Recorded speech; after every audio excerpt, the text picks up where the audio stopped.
High-to-pose locomotive service yard digital twin builds a full 3D reproduction of the railway maintenance yard. It restores all core functional zones, including inspection tunnels, wash bays, and acceptance areas.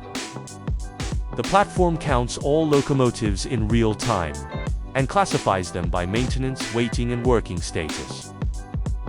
It archives detailed locomotive data with unique vehicle IDs, locations, and service progress. It monitors real-time operations inside dynamic inspection tunnels and tracks equipment defect inspection records. It visualizes the working status of the locomotive washing machine and sand loading and unloading sheds. It displays occupancy data of every track lane across waiting, service, and acceptance zones. It presents standardized workflow diagrams and full production network logic for yard operations.